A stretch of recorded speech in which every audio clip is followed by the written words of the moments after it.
கோயம்புத்தூர் மாவட்டம் சிங்காநல்லூரை சேர்ந்த அஜிதா என்ற திருநங்கை +2 பொதுத் தேர்வை இந்த ஆண்டு எழுதினாங்க. வடகோவை மாநகராட்சி மேல்நிலைப் பள்ளி மாணவியான இவங்க 373 மதிப்பெண்கள் பெற்று தேர்ச்சியும் பெற்றாங்க. இது குறித்து அவங்க பேசும்போது மன ரீதியாகவும் உடல் ரீதியாகவும் பாதிக்கப்பட்டிருந்ததால குறைஞ்ச மதிப்பெண்களை எடுக்க முடிஞ்சுது. ஆனால் தேர்ச்சி பெற்றது எனக்கு ரொம்பவே மகிழ்ச்சியாக இருக்குது அப்படின்னு சொல்லியிருந்தாங்க. பிஎஸ்சி உளவியல் துறை தான் தேர்ந்தெடுக்க போகிறேன்னு சொல்லியிருந்தாங்க. ஆனால் இவங்க ஒரு திருநங்கை அப்படிங்கிற ஒரே காரணத்தினால இவங்களோட அப்ளிகேஷன் ஃபார்ம் ரிஜெக்ட் பண்ணப்படுது. ஸோ இதனால அஜிதா அவர்கள் மனவேதனை அடைஞ்சிருக்கிறாங்க. தமிழக அரசு இந்த பிரச்சனையில தலையிட்டு திருநங்கைகள் அவங்களுக்கு விருப்பமான படிப்பை தேர்ந்தெடுக்கக்கூடிய உரிமையை கண்டிப்பாக தமிழக அரசு பெற்றுத்தரணும் அப்படின்னு ரொம்பவே மனவேதனையோட சொல்லியிருக்கிறாங்க. சில நாட்களுக்கு முன்பு அஜிதா நம்ம சேனலுக்கு ஒரு இன்டர்வியூ கொடுத்திருந்தாங்க. அந்த இன்டர்வியூல அவங்க எவ்வளவு ஸ்ட்ரகிள்ஸ் ஃபேஸ் பண்ணி கடந்து வந்துகிட்டு இருக்காங்க அப்படின்னு சொல்லியிருந்தாங்க.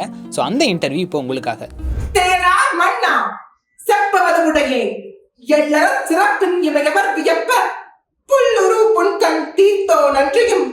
பாயின் கடைமணி நடுதா நடுங்க ஆயின் கடைமணி முகுநீர் நெஞ்சு சுட தான் தன் அருள் பெறும் புதல்வனை ஆழியில் மடித்தோன் பெரும் பெயர் புகார் என்பதையே அப்போ ஏ சாட்சிறப்பில் இசை விளங்க பெருங்குடி மாசாத்து வாணிகன் மகனை யாகி வாழ்தல் வேண்டி ஊழ்வினை துறப்ப சூழ்கடல் மண்ணானின் நகர் புகுத்து நீங்கிய கால் பொற்சிறப்பு பகல்பனி வேண்டி நின்பால் குலைக்களப்பட்ட கோவலன் மனைவி கண்ணகி என்பது என் பெயரே. நன்றி. வாழ்த்தமிழர்களுக்கு வணக்கம்.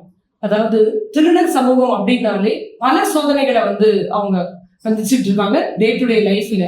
இந்த திருநர் சமூகத்துல இருக்கிற அஜிதா ஒரு சின்ன பெண். அவங்க ஒரு பள்ளி மாணவியா மட்டும் இப்ப சந்திக்க வரல, தேசிய அளவுல பல பரிசுகளை அள்ளி குடிச்சுக்கிட்டு இருக்காங்க. அந்த வகையில நம்ம இன்னைக்கு பார்க்க வந்திருக்கோம். +1 எக்ஸாம் நடந்துட்டு இருந்து அந்த நேரத்துல அவங்க ரொம்ப டிஸ்டர்ப் பண்ணல. அந்த மாதிரி சுவை மாணவிக்கான சீருடையை அணிந்து சென்ற முதல் திருநங்கை அப்படிங்கிற பெருமையோட உங்களுடைய ஸ்கூலை பத்தி நீங்க முதல்ல அந்த சீருடை அணிந்த தருணம். எனக்கு நான் 9th படிக்கும் போது 8th 9th படிக்கும் போதுல இருந்து எனக்கு 12th இல்ல 10th படிக்கிற பொண்ணு எல்லாம் பார்க்கும்போது ஐயோ இந்த மாதிரி நம்மளும் அந்த டைம்ல நம்ம யூனிஃபார்ம் போட்டுறணும், இப்படி போட்டுறணும், நம்மளும் இந்த மாதிரி எடுத்து போட்டுட்டு அப்படி ஒரு வாழ்க்கையில போகணும், அப்படி நம்ம படிக்கணுங்கிற ஒரு மைண்ட் செட் இருந்துச்சு. அந்த கனவு உலகத்திலேயே நான் இருந்தேன். அதாவது நர்த்தகி நடராஜன் பாட்டியம்மா அவங்க சொல்லியிருப்பாங்க, அவங்க ஒரு இன்டர்வியூல அவங்க சொல்லியிருப்பாங்க என்னன்னா, அவங்களுடைய கனவுகள் எல்லாம் ஒவ்வொரு குழந்தைகளா எடுத்து அவங்க வானில போட்டாங்க. அப்படி போட்ட அந்த விஷயங்கள் எல்லாம் தேவையான நேரத்துல அவங்களுக்கு தேடி அந்த வெற்றியா கிடைச்சதுங்க. அதே மாதிரி நானும் அந்த கனவுகள் எல்லாம் கண்டேன். எனக்கு 10th இந்த மிட் வரைக்குமே எனக்கு ஆணுக்கு பக்கம் தான் உட்காரக்கூடியது இருந்துச்சு, பெண்களுக்கு கூட உட்கார முடியாது. ஆனா கூட எனக்கு தோழிகளுக்கு அப்பவே தெரியும். நான் அவங்க கிட்ட சொல்லிட்டேன், என்ன அஜிதான் தான் கூப்பிடவும் சொன்னேன் அப்பவே.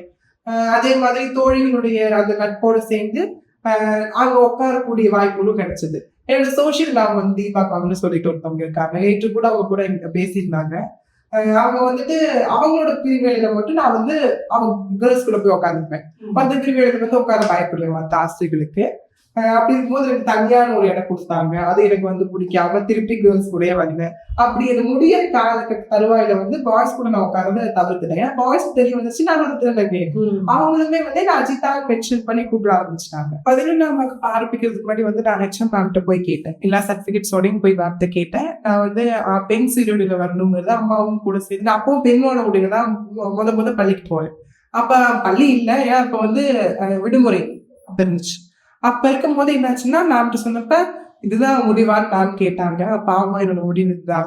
சரி பரவாயில்ல, நல்லா படிச்சு நல்லா இது வந்தா போதும், நான் அவங்க ஏத்துக்கிறேங்கிற மாதிரி அவங்க சொன்னாங்க. கூட இருந்த ஆசிரியர்களும் சந்தோஷமா ஏத்துக்கிட்டாங்க. அதுக்கப்புறம் என்னாச்சுன்னா அந்த 11th முதல் நாள் வருது.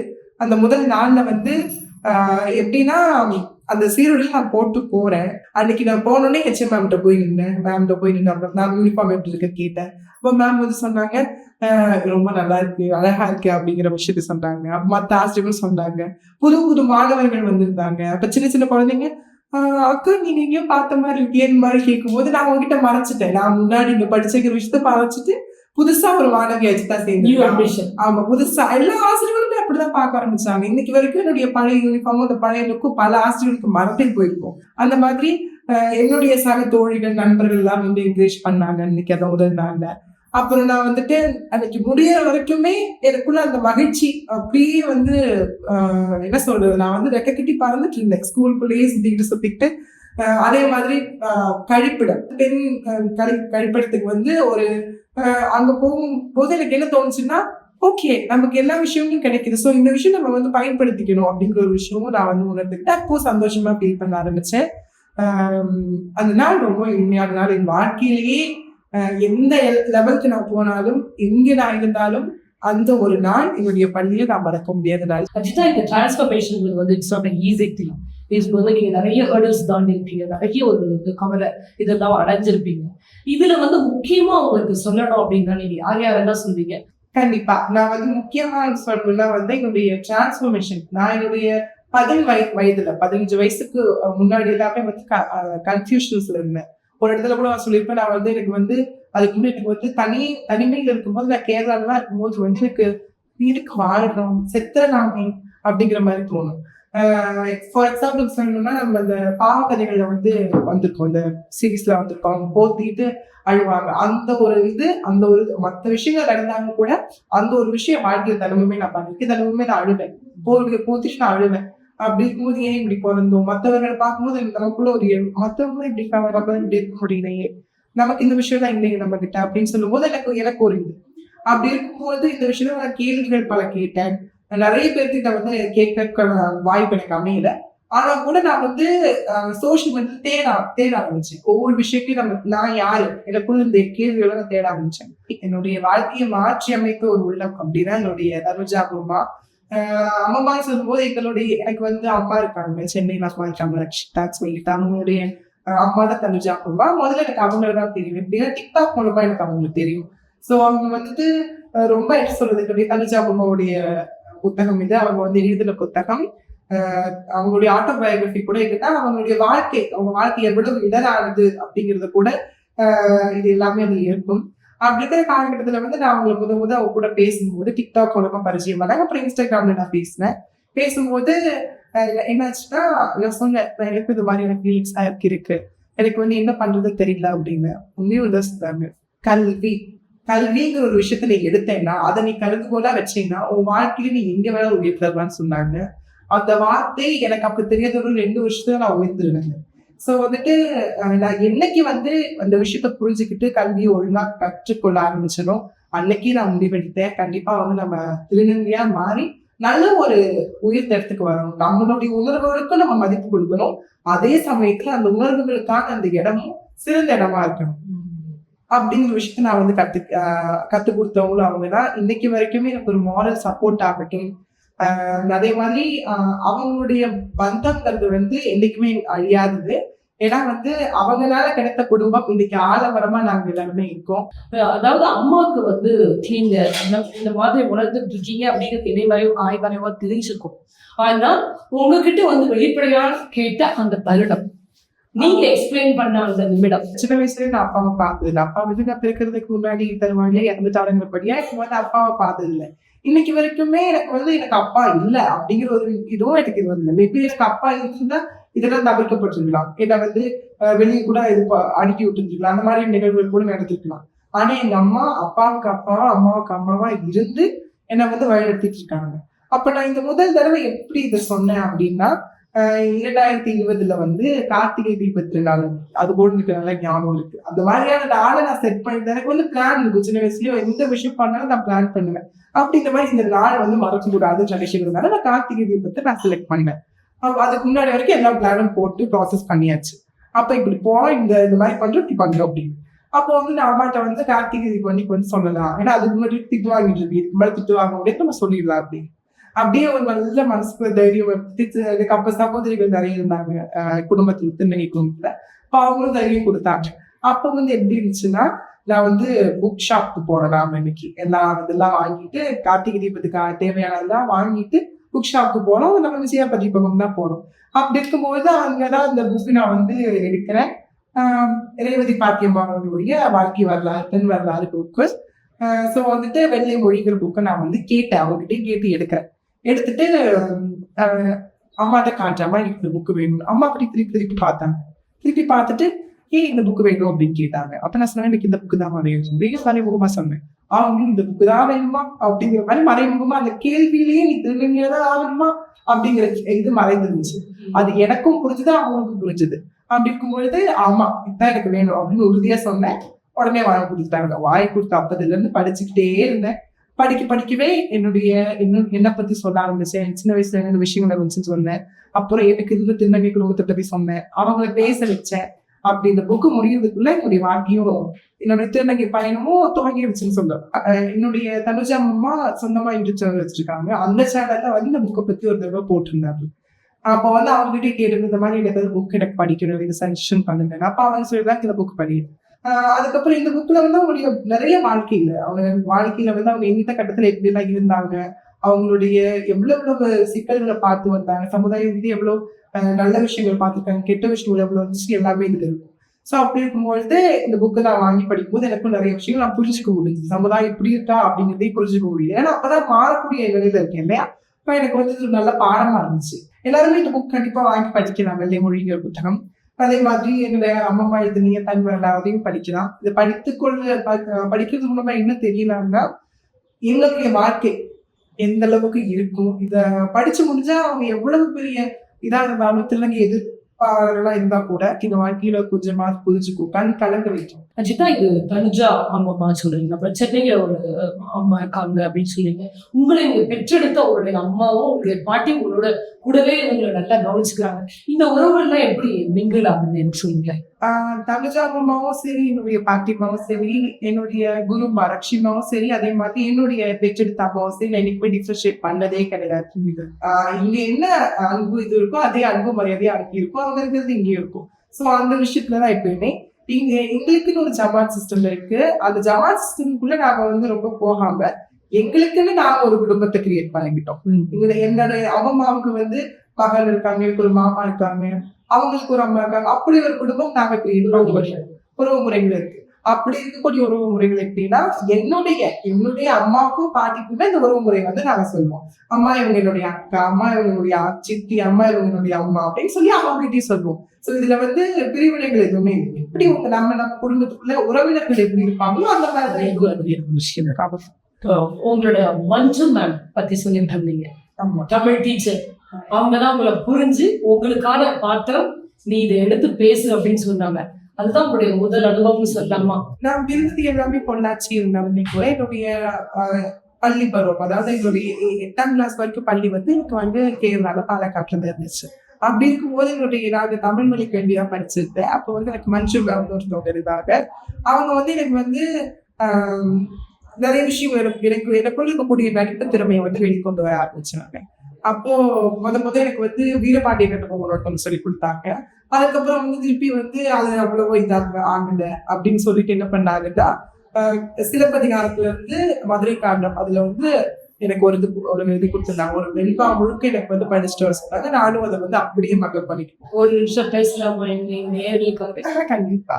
தேரா மன்னா செப்பவதுடைய எல்லாரும் சிறப்பின் இமையவர் வியப்ப புல்லுரு பொன்கண் தீர்த்தோ நன்றியும் பாயின் கடைமணி நடுதா நடுங்க ஆயின் கடைமணி முகுநீர் நெஞ்சு சுட தான் தன் அருள் பெரும் புதல்வனை ஆழியில் வடித்தோன் பெரும் பெயர் புகார் என்பதையே அப்போ ஏ சாச்சிறப்பில் இசை விளங்க பெருங்குடி மாசாத்து வாணிகன் மகனை யாகி வாழ்தல் வேண்டி ஊழ்வினை துறப்ப சூழ்கடல் மண்ணானின் நகர் புகுத்து நீங்கிய கால் பொற்சிலப்பு பகர்பனி வேண்டி நின்பால் குலைக்களப்பட்ட கோவலன் மனைவி கண்ணகி என்பது என் பெயரே. நன்றி. ஒடிசா புவனேஸ்வர்ல வந்து இந்த வருடம் ஜனவரி மாதம் நீங்க வந்து 25,000 கேஷ் அவார்டும் அண்ட் கோல்டு மெடலும் வாங்கியிருக்கீங்க. அது எந்த நிகழ்ச்சிக்காக?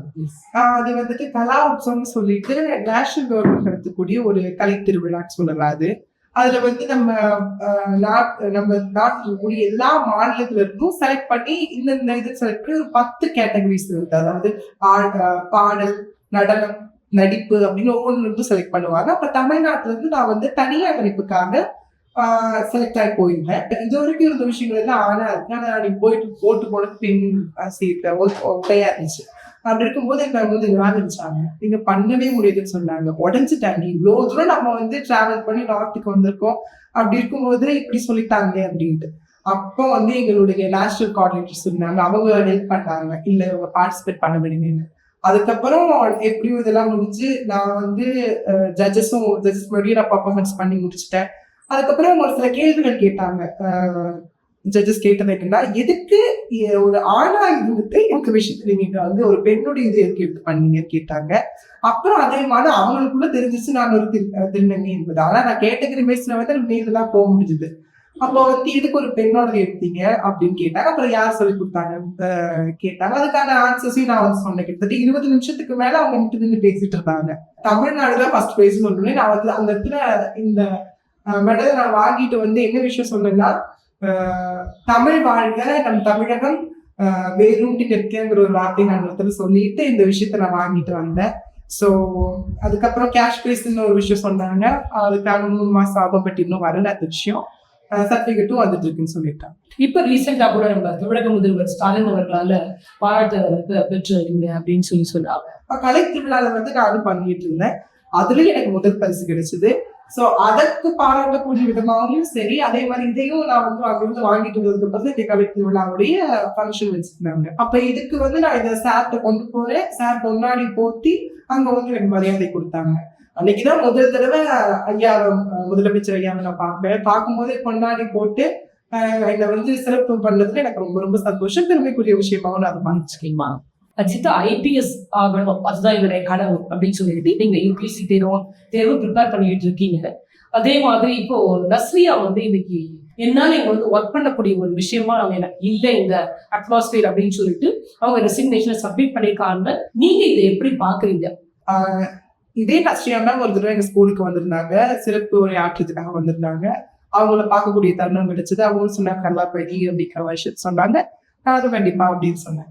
இன்னைக்கு வந்து அவங்க இந்த ஒரு விஷயத்துல இருந்து அவங்க ராஜினாமா பண்ணி வெளியே போறாங்கன்னு சொல்லும்போது எனக்கு ரொம்ப கஷ்டமா இருக்கு. ஏன்னா இதே காவல்துறை மேலதான் கனவு வச்சு நாளைக்கு நானும் ஒரு போலீஸ் ஆஃபீஸரா வரப்போறேன். அவங்க வந்து சக திருநங்கையா வந்து நான் அவங்களுக்கு என்ன சொல்ல விரும்புறேன்னா, இதே விஷயத்தான் எல்லாருமே நாங்க சந்திச்சு வரோம். நாங்க வந்து ஒரு விஷயத்த வந்து தட்டுனா அந்த விஷயம் திறக்காது அந்த கதவு. அதுலயும் அவங்களாம் உடைச்சிட்டு அந்த கதவை உடைச்சிட்டு ஒரு போலீஸ் ஆஃபீஸரா வந்து நிக்கிறாங்கும் போது அப்போ வந்து எவ்வளவு கல்லெறிகளையும் எவ்வளவு சமுதாயத்துடைய சீண்டர்களையும் அவங்க பார்த்திருப்பாங்க. அது அவங்களுக்கு உடலளவுலையும் சரி மனதளவுலையும் சரி பாதிப்பு கொடுத்துருக்கு. அப்படி இருக்கும்போது எனக்குமே இப்படிமோ ஒரு பயம் இருக்கதான் செய்யுது. ஆனா கூட இந்த பயத்தினால நான் இதாயிட மாட்டேன். ஏன்னா அவர்களுக்கு இந்த அவங்க வாழ்க்கை இருந்துச்சுன்னு அவங்களுக்கு மட்டும்தான் தெரியும். இந்த மாதிரியான ஒதுக்கப்பட்ட சமுதாயம், ரொம்ப கீழ் இருக்கக்கூடிய சமுதாயம் முன்னேறி வரும்பொழுது அந்த சமுதாயத்துக்கான விஷயத்த நீங்க கொடுக்கதான் முடியும். அவங்கள வந்து ரொம்ப ஏளனமா பாக்குறதும் இல்ல மத்த விஷயத்துக்கு ஆட் பண்ணி இப்ப அவங்க இருக்கிற ஒரு நிலையை வந்து அவங்க சொல்றதும் தவறான ஒரு விஷயம். அதை அவங்க பண்ணவே கூடாது. ஏன்னா அந்த மாதிரி அவங்க பண்ணாங்கன்னா இப்போ அவங்க வேலை பார்க்குற இதுல வந்து அவங்க மனநிலை சரியில்லாம போயிடும். சோ அதெல்லாம் அவங்க பண்ணாதான் கண்டிப்பா எல்லாருமே வந்து வேலை பார்க்கறவங்க சிறப்பாதான் பண்ணுவாங்க. சோ அவங்களுக்கு இந்த மாதிரி நடந்து ரொம்ப வருத்தக்கூடிய விஷயமா நான் பாக்குறேன். கூடிய சீக்கிரமே இந்த மாதிரியான விஷயங்கள் நடக்காம ஒரு தெளிவான ஒரு விஷயம் நடக்கும், தெளிவான ஒரு பாதை எங்களுக்கு கிடைக்கும். நீ படிச்சுக்கிட்டு இருக்க ஒரு அரசு பண்ணிட்டா அந்த பெரும்பான்மையான மக்கள் வந்து middle class and lower middle class தான் இருப்பாங்க. அவங்களுக்குள்ளேயே வந்து இவ்வளவு புரிதல் இருக்கு அப்படின்னு நீ பேசுறது மூலியமா நான் பார்க்கும்போது மிகவும் ஆச்சரியமா இருக்கிறது. ஃபர்ஸ்ட் ஆஃப் ஆல் எங்களுக்கு வந்து நான் கவர்மெண்ட் ஸ்கூல்ல தான் படிக்கக்கூடிய இதுல நான் இருந்தேன். பொருளாதார ரீதியாகவுமே நான் அங்கதான் படிக்கக்கூடிய வாய்ப்பு எனக்கு கிடைச்சது. நான் அதே மாதிரி கவர்மெண்ட் ஸ்கூல்ல தான் எனக்கு படிக்கணும்னு ஆசையும் சின்ன வயசுல இருந்துச்சு. சின்ன வயசுல இருந்து அங்கதான் படிச்சிருக்கேன். ஸ்கூல்ஸ்ல வந்து எப்பயுமே எப்படின்னா நண்பர்களுக்கு வந்து அவங்களுக்கு தெரியும் நான் ஒரு திருநங்கையில அவங்களுக்கு தெரியும். சின்ன குழந்தைங்க 8th இருந்து அவங்க எல்லாத்துக்குமே தெரியும் தான் இவங்க யாரு ஜெண்டர் மாத்தி பிரிச்சு பார்க்கக்கூடிய இது அவங்களுக்குள்ள இருக்கு. எஸ்பெஷலி 2K கிட்ஸ் கிட்ட நான் என்ன பாக்குறேன், நானும் ஒரு 2K தான் மிக நான் பாக்குறேன்னா ஈஸியா ஒரு விஷயத்த அக்செப்ட் பண்ணிக்கிறாங்க. அந்த விஷயம் இருக்கு, இந்த புரிதல் இருக்கு, நேச்சுரலாவே அவங்ககிட்ட இருக்கு. ஒரு கிளாஸ்ல இருக்கக்கூடிய ஒரு பொண்ணுக்கு என்ன ஒரு அந்த கிடைக்குமோ அதேதான் எனக்கும் கிடைக்கும். ஸோ அந்த மாதிரி எந்த டிஃப்ரென்ஸும் இல்லை. அப்படி இருக்கும் பொழுது பிரைவேட் ஸ்கூல்ஸ்ல இந்த மாதிரியான விஷயத்த ஏத்துக்குவாங்க. ஒரு திருநங்கை குழந்தை இருந்தாலுமே எல்லா ஸ்கூல்லையுமே LGBTQI எல்லாருமே கண்டிப்பா படிச்சுட்டு தான் இருப்பாங்க. மறைமுகமா இன்னொரு இது தான் இருப்பாங்க. அந்த வயசு வரும்போது அவங்களுக்கான இது வரும். ஸோ அப்போ எப்படி எங்க ஸ்கூல்ல ஏத்துக்கிட்டாங்கன்னா, நான் சொன்னேன், நான் எல்லாத்துக்கிட்டையும் சொன்னேன், எங்களோட கிளாஸ்ல டீச்சர்ஸ்ல எல்லாத்துக்கிட்டையும் நான் சொன்னேன். அதே மாதிரி என்னுடைய பள்ளிக்கு எனக்கு முன்னாடி படித்தவர்கள் எனக்கு இருந்தாங்களா, இருந்தாங்க. ஆமா, திருநெல் சமுதாயத்துல வந்து இருந்தாங்க. ஆனா அவங்க வந்து ஒழுங்கா அவங்களால படிக்க முடியல. அவங்க வந்து 11th 12th ஸ்டாண்டர்ட் படி போயிட்டாங்க. ஆனா நான் அந்த விஷயத்த பண்ணல. எனக்கு வந்து சீருடை வேணும், இதே பள்ளியில நான் பெண்ணாதான் படிப்பேன், ஒற்றை காலில் நிச்சயம் தனிந்தேன். நானும் வந்து ஓகேன்னு சொல்லிட்டாங்க. அதே மாதிரி அரசுக்கு நான் எனக்கு ஒரு விஷயம் சொல்லணும்னு நினைக்கிறேன். என்ன விஷயம்னா, எல்லா ஸ்கூல்ஸ்லயுமே வந்து இதுக்கான ஒரு அமைப்பை ஏற்படுத்தி கவுன்சிலிங்ஸ் கொடுங்க.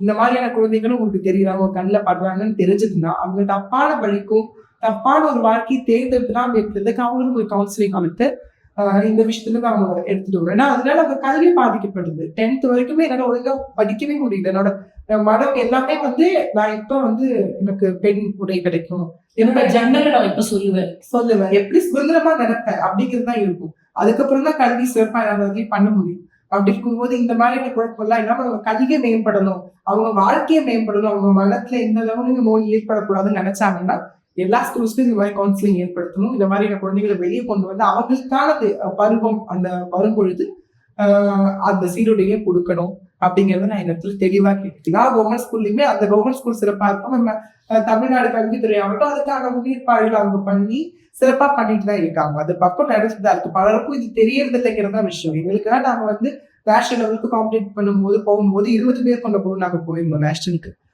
அங்க போகும்போது எங்களுக்கு எல்லாமே பார்த்து செலவுகள் எல்லாமே தமிழ்நாடு கல்வித்துறை அரசு தான் பார்த்துச்சு. ஆசிரியர்கள் தங்கம், இன்னும் சொல்ல போனா நண்பர்கள் மாதிரி பழகுவாங்க. ஏன்னா அங்க இருக்கக்கூடிய சத்துணவமா ரொம்ப அன்பா பேசுவாங்க, அவங்க அப்பா தான் கூப்பிடுவேன். சோ அப்படி இருக்கும்போது அவங்க எல்லாருமே என்னுடைய பள்ளியில எல்லாருமே என்னுடைய பள்ளியில் இருக்கக்கூடிய செடிகள் கிட்ட கூட நான் பேசுவேன். அஜிதா, அதாவது அரசு பள்ளியை பத்தி நீ இவ்வளவு பெருமையா பேசிக்கிட்டு இருந்த, ஆனா வந்து அரசு பள்ளிகள்ல கூட ஆண் பெண் ஜெண்டர்ல வந்து 3ஆம் பாலினமான திருநர் சமூகம் இல்லை. இது ஒரு குறை தானே? கண்டிப்பா இதை ஒரு குறைய நான் பாக்குறதோட சேர்த்து ஒரு இடத்துல நிறையாவும் பாக்குறேன். ஏன்னா இப்போ வந்து என்னுடைய ரெஜிஸ்ட்ரேஷன் எழுதப்பட்ட ரெஜிஸ்ட்ரேஷன் எப்படி இருக்குன்னா, நான் தான் ரோல் நம்பர் ஃபர்ஸ்ட், என்னோட பேர் ஏல ஸ்டார்ட் ஆகிறதுனால அஜிதா அப்படின்லாம் என்ன வரும். அப்படி இருக்கும் பொழுது மேபி எங்கேயாவது என்னோட இது டிரான்ஸ்ஜெண்டருக்கு மட்டும் அது மாதிரி தனியா போட்டாங்கன்னா அது எப்படி ஒரு தனியா இருக்க மாதிரி இருக்கும்ல. ஸோ அந்த மாதிரி தாட்ஸ் எனக்குள்ள வரும்.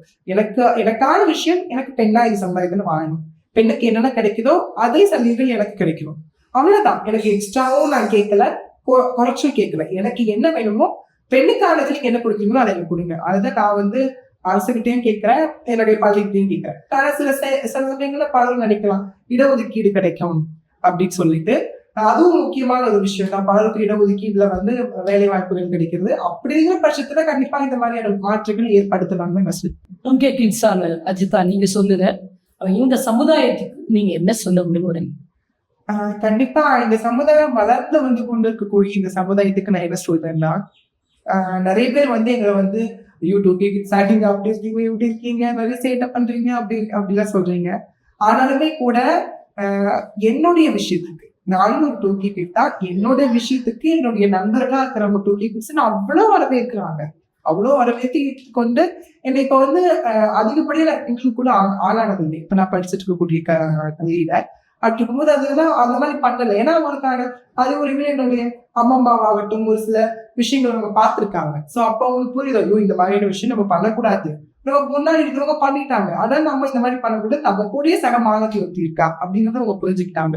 சோ வந்து எல்லாருமே தோழமைக்கு தான் எதிர்பார்க்கறாங்க, நல்ல ஒரு நட்பு தான் இருக்கணும்னு ஆசைப்படுறாங்க. தவிர அந்த விஷயங்கள்லாம் குறைஞ்சிட்டு வந்து மேலும் குறையணும்னு நம்புறேன். சமுதாயத்துக்கு இந்த இடத்துல நான் என்ன சொல்ல விரும்புறேன் அப்படின்னா, சமுதாயம் வந்து என்னைக்குமே எங்களை மாதிரியான திருநர் சமுதாயத்தை வந்து உயர்த்தணும் அப்படிங்கிற ஒரு எண்ணம் மட்டும்தான் அவங்க மனசுல இருக்கணும்.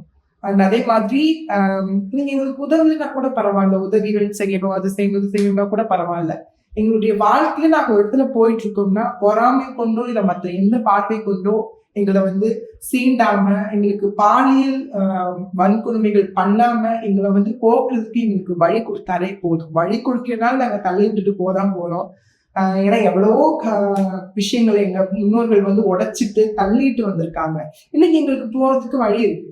சோ அந்த வழி நீங்க எங்களுக்கு வழியா கொடுத்தா போதும். அதே மாதிரி எல்லாத்தையும் வரவேற்க. உங்க வீட்டுல இந்த மாதிரியான ஒரு குழந்தை இருக்குன்னு நினைச்சீங்கன்னா முதல்ல வந்து அந்த குழந்தையே 10,000 தடவை யோசிக்க சொல்லுங்க. ஏன்னா நான் எப்பயுமே சொல்றதா, எல்லாருமே சொல்றதுதான், எங்களுடைய இந்த சமுதாயத்துக்குள்ள வந்துட்டீங்கன்னா ஒரு திருநங்கையா நீங்க இந்த உலகத்துல காலடி எடுத்து வைக்கிறீங்கன்னா பல பல இடங்கள்ல இருந்து உங்களுக்கு வந்து சீண்டல்கள் வரலாம், பல கொடுமைகள் உங்களுக்கு நடக்கலாம்.